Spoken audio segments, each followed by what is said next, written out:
Good morning दोस्तों, स्वागत है आपका आज के मुख्य समाचारों में। जी हां दोस्तों, आपको यहां पर देखने को मिलेंगी सुबह से लेकर शाम तक की तमाम बड़ी खबरें मुख्य समाचार ब्रेकिंग न्यूज अपडेट्स के रूप में। तो चलिए दोस्तों, जान लेते हैं आज की पहली बड़ी खबर। पूर्व सांसद महुआ मोइत्रा के घर पर सीबीआई का छापा। लोकपाल के आदेश के बाद केस फॉर क्यूरी केस में हुआ एक्शन। इसी मामले में गई थी सांसदी भी। जी हां दोस्तों, टीएमसी नेता महुआ मोइत्रा के कोलकाता स्थित घर पर सीबीआई ने शनिवार को छापा मारा। संसद में पैसे लेकर सवाल पूछने के आरोप को लेकर सीबीआई की टीम उनके घर पर सर्चिंग कर रही है। इसी केस में महुआ की 8 दिसंबर 2023 को सांसदी भी चली गई थी। दरअसल दोस्तों, लोकपाल ने 19 मार्च को केस फॉर क्यूरी केस को लेकर सीबीआई को जांच करने के आदेश दिए थे। साथ ही कहा था कि 6 महीने में केस की रिपोर्ट फाइनल कर दी जाए और हर महीने स्टेटस रिपोर्ट भी पहुंच जाए। लोकपाल के आदेश के बाद सीबीआई ने 21 मार्च को महुआ के खिलाफ एफआईआर दर्ज की थी। इसके बाद दोस्तों, जान लेते हैं अगली खबर। होली से पहले राजस्थान सरकार का किसानों को तोहफा। 2400 रुपए प्रति क्विंटल की दर से खरीदा जाएगा गेहूं। जी हां दोस्तों, होली से पहले राजस्थान की वजनलाल सरकार ने किसानों के लिए खुशखबरी का ऐलान किया है। राजस्थान सरकार अब 2400 रुपए प्रति क्विंटल की दर से गेहूं खरीदेगी। किसानों को गेहूं पर 125 रुपए बोनस मिलेगा। वहीं दोस्तों, केंद्र सरकार ने इस साल गेहूं खरीद के लिए न्यूनतम समर्थन मूल्य 2275 रुपए प्रति क्विंटल रखा है। इसे और बढ़ाते हुए राजस्थान सरकार ने गेहूं पर 125 रुपए प्रति क्विंटल बोनस निर्धारित किया है। इसे मिलाकर न्यूनतम समर्थन मूल्य अब 2400 रुपए प्रति क्विंटल हो गया है। इसी के साथ 17 लाख किसान क्रेडिट कार्ड भी जारी किए गए हैं।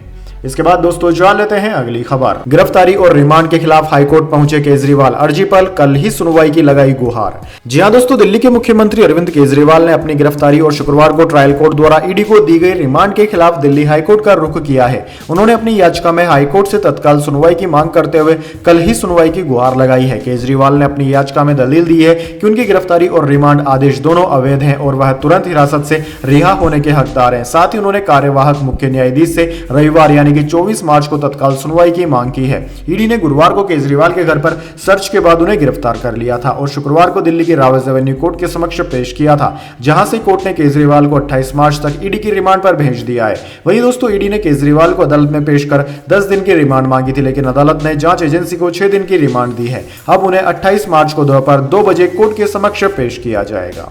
इसके बाद दोस्तों, जान लेते हैं अगली खबर। बजरंग पूनिया पहुंचे शंभू बॉर्डर पर किसानों के बीच। बोले, परिवार को सड़क पर बैठा देखकर होता है दुख। हरियाणा पंजाब बॉर्डर पर बनाया शहीद दिवस।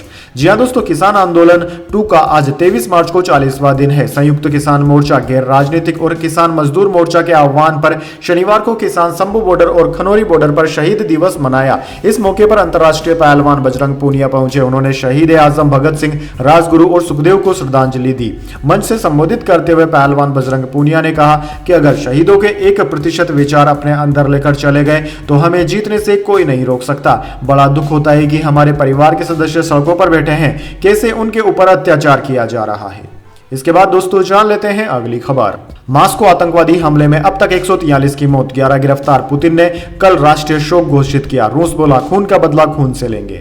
जी हां दोस्तों, रूस की राजधानी मास्को में क्रोकस सिटी हॉल पर हुए आतंकी हमले में मरने वालों की संख्या 143 हो गई है। हमले के लगभग 24 घंटे के बाद शनिवार को राष्ट्रपति पुतिन ने देश को संबोधित किया। उन्होंने 24 मार्च को राष्ट्रीय शोक की घोषणा की। पुतिन ने कहा कि हमलावरों ने यूक्रेन की तरफ भागने की कोशिश की, सभी को पकड़ लिया गया है, उन्हें कड़ी सजा दी जाएगी। पुतिन ने कहा कि हमारे दुश्मन हमें बांट नहीं सकते। रूस ने अब तक 11 लोगों को गिरफ्तार किया। इनमें 4 हमलावर हैं और 7 उनकी मदद करने वाले बताए गए हैं। दोस्तों, आरटी इंडिया की रिपोर्ट के मुताबिक रूस के सिक्योरिटी सर्विस के चीफ ने रूसी राष्ट्रपति व्लादिमीर पुतिन को बताया कि 4 संदिग्ध सफेद रंग की कार में भागने की कोशिश कर रहे थे। इन्हें रूस यूक्रेन बॉर्डर से पकड़ा गया। सभी को मास्को ले जाया जा रहा है। इसके बाद दोस्तों, जान लेते हैं अगली खबर। केरल सरकार राष्ट्रपति के खिलाफ सुप्रीम कोर्ट पहुंची। कहा, उनके पास 4 बिल पेंडिंग। केंद्र राष्ट्रपति के सचिव समेत 4 को पार्टी बनाया।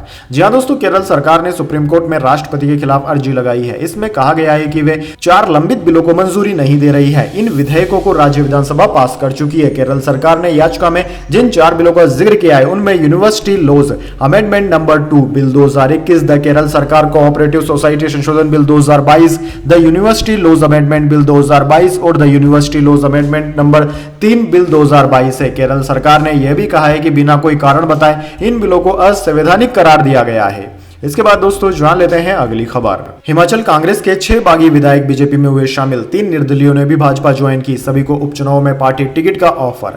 जी हां दोस्तों, हिमाचल कांग्रेस के 6 बागी विधायकों और 3 निर्दलीयों ने शनिवार को दिल्ली में भारतीय जनता पार्टी ज्वाइन कर ली। केंद्रीय सूचना एवं प्रसारण मंत्री अनुराग ठाकुर ने पार्टी मुख्यालय में इन्हें पटका पहनाकर पार्टी में शामिल किया। इन विधायकों ने हिमाचल में राज्यसभा चुनाव में क्रॉस वोट किया था, जिससे कांग्रेस कैंडिडेट हार गए थे। इन बागी विधायकों में सुजानपुर के राजेंद्र राणा, धर्मशाला के सुधीर शर्मा, लाहौल स्पीति के रवि ठाकुर, बड़सर से इंद्रदत्त खरनपाल, कुटेलहड़ से देवेंद्र कुमार और भुट्टो व गंगरेट से चैतन्य शर्मा और निर्दलियों में देहरा से होशियार सिंह, नालागढ़ से केएल ठाकुर और हमीरपुर से आशीष शर्मा शामिल हैं।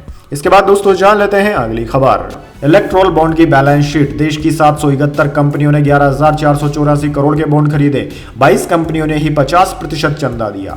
जी हां दोस्तों, स्टेट बैंक ऑफ इंडिया यानी कि एसबीआई ने 21 मार्च को इलेक्ट्रोल बॉन्ड से जुड़ा पूरा डेटा इलेक्शन कमीशन को सौंप दिया, जिसके बाद आयोग ने इसे पब्लिश किया। इसमें बैंक ने बॉन्ड का अल्फा न्यूमेरिक नंबर भी बताया है। इससे पता चलता है कि किस कंपनी ने किस सियासी दल को कितना चुनावी चंदा दिया। दरअसल दोस्तों, एसबीआई के डेटा के मुताबिक कुल 1263 खरीदार थे। इन्होंने 12,155 करोड़ के बॉन्ड खरीदे।